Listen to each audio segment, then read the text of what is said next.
What's up, everybody? Just wanted to make a quick video. Um, Recently just bought a 2080 Ti straight from Nvidia just because I did a little research right before I made the purchase. Called Best Buy. They halted all sales of the 2080 Ti just because of the memory issues. People were having overheating issues, just problems in general. Nvidia essentially switched their memory to Samsung, and the prices are actually a lot lower than the other vendors now. The other vendors like MSI, EVGA, G4, Gigabyte, Zotac, the coolers and the fans. Obviously, we all know the PCBs are different. The fans, the cooling's a lot better in most of the time. Um, but for whatever reason, I decided to go straight from Nvidia because I know that the other vendors weren't ready. The price point, if you go to Nvidia's website, is $1,100. uh, in general, that's obviously a lot of money for a lot of people. But if you're looking at third-party vendors, 13, 14, even 1,600 bucks for a 2080 Ti. And the thing that you want to make sure you get is if you're going to purchase one of these, you want to make sure that it is Samsung GDDR6. If it's not, it's an old 2080 Ti. You're most likely going to have problems. Some of them aren't having problems, but the whole point is they've not only fixed the memory, they fixed a lot of the cooling issues. They boost to a lot higher. Before I went into this overclock, I was already boosting at about 1900 a little over 1980. I saw it go over 2000 megahertz, and so my current overclock, usually I do it manually. I did do the scan at first. It tested the scan. You do 1, 2, 3, 4 scan. It said 90 plus 90 was safe. Um, I went ahead and did it to about 120. I also made a change to the power limit. Like normally you would max the power limit out. You'd max the temperatures out. I noticed that it really didn't boost that much more by increasing the power limit. I came from a MSI Lightning 1080 Ti, which for whatever reason that card just didn't overclock well. I think the most I could get stable wise was 40 megahertz over the base, which the reasoning behind that is it already came essentially pre-overclocked. This card's just a reference card. Nonetheless, so when you're looking at this, let's make this a little bit bigger. This particular card, again, I bought it straight from Nvidia's website. Max temps are 73, right? And if you look at which one is this? I can't remember. Is this yeah, core clock? I've been hitting 2055 megahertz on this overclock, and I have been playing a couple games with it. It seems stable. Obviously, I haven't been playing hours and hours of games yet, so I can't say, hey, it's 100% stable. But I've played enough. I've played a couple hours of games that are graphically intense. So, with that being said, you can do the scan. It'll tell you kind of a reference of like what it sees, and then you can kind of play with it. Go a little bit higher, see what it does. I haven't really tweaked the memory too much. I don't see a need to overclock memory at this point. These cards are getting so fast and um, they're just so much better than anything we've ever seen before. You don't need to do that much more. Now you're gonna see FPS games obviously from the core clock no matter what. You're really not going to see that big of an FPS, one or two.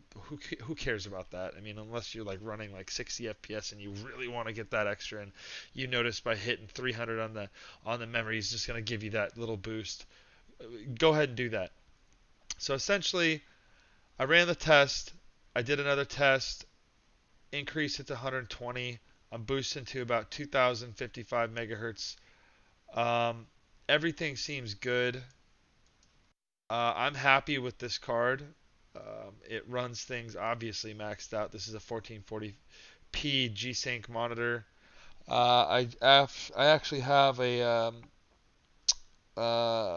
is it? A BenQ or an Asus behind me. That's a 1080p 240 hertz monitor I use for competitive gaming. But I just wanted to see what this card was capable of. on a 1440p monitor. Now, Time Spy obviously is still a benchmark we all use. Um, so I'll just go ahead and I mean we can even okay, let's just go ahead and see what happens. What is this, like 8K? Probably. I'm gonna do windowed mode so we can watch what happens here. But let's run this. No CPU test. Max out the anisotropic. So there's some custom stuff that would normally not be on, just to push it a little bit harder. Hopefully it doesn't crash. Let's just see what happens here. So I'm gonna go ahead and close this because we don't need that open anymore. So let's see what happens. Let this guy run. Watch the temps.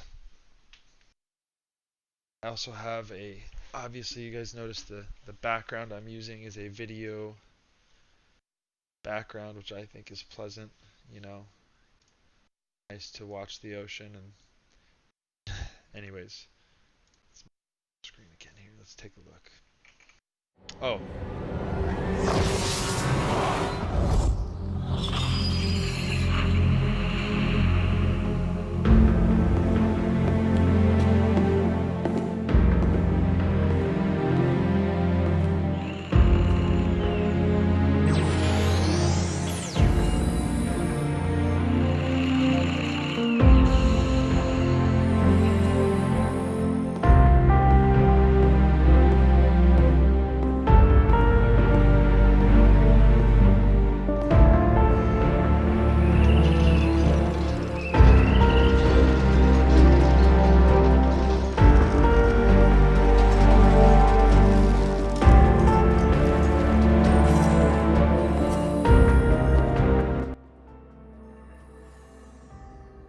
so I don't have any overclock on the CPU. Obviously, you can see that it's going to hit 2000 megahertz when it needs to hit. It's not consistently hitting. It's only hitting that on graphically intense scenes, which is fine. Running rather good for how high the resolution is. I'm actually kind of surprised. I mean, I selected the highest resolution in the benchmark. It's running rather fluid. Uh, huh. Interesting.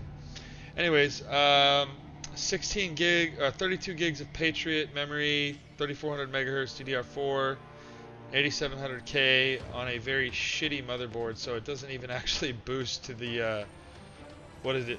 The 4.8s that it says it should boost to. I can't get this thing. I need to get another motherboard. Probably gonna get a 9900K and switch motherboards, but for the time being, 8700K still kicks ass, so I don't really care. It's not necessarily a bottleneck yet. Um, Running an M.2 drive, Samsung got that on sale for like $100, 512 gig M.2 Evo. Just overall, the setup is very nice. So yeah, it's just a frame of reference on what I think of the 2080 Ti. I waited, as I think a lot of people did once they saw all the issues that were happening. Um, yeah, let's just keep running this benchmark here. This. I'll leave this MSI open so you guys can watch. Max temp 73. I mean, on my 1080 Ti MSI Lightning, I was consistently. So here we go. So this this test might be a little different at this resolution. So we can see that it's much more. I mean, the highest resolution, yeah, obviously nothing can run unless you get like a Quattro card, 6 Quattro cards, and you know, 2 Xeon processors. This is not. This isn't gonna run good at all. But what I was saying is the 1080 Ti behind me, even without overclocking, that thing had a much better fan setup. At least, um, it appeared to be aesthetically when you looked at it. You had 3 fans. The heatsink was beautiful. Ton of airflow.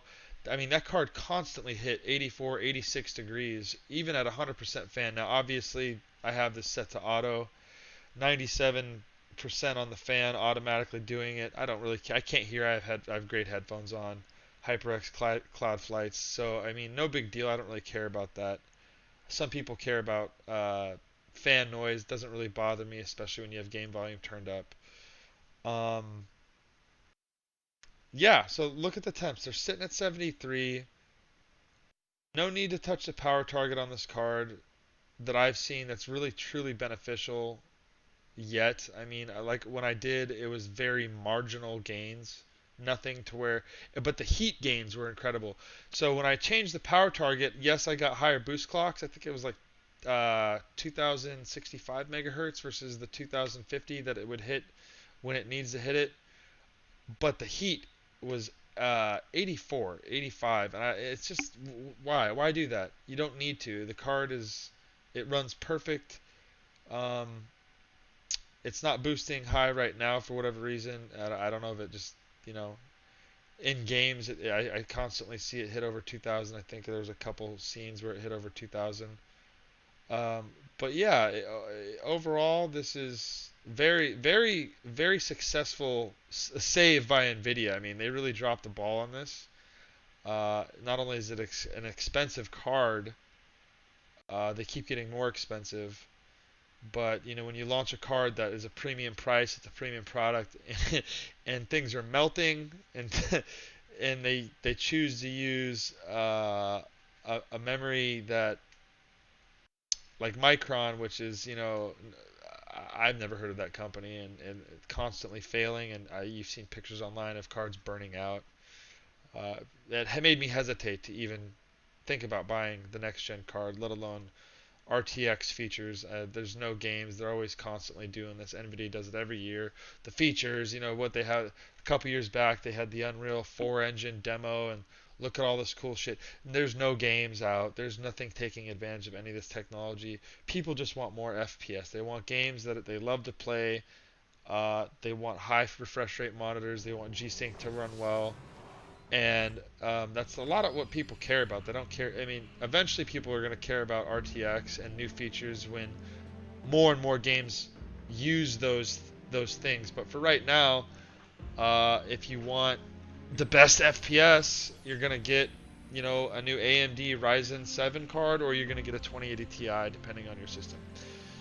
So I just wanted to share with you guys my experience firsthand by being a little patient, waiting for them to solve that issue. Um, yeah, I hope you guys got some insight for this. So I'll go ahead and close this. And you have a great rest of your day.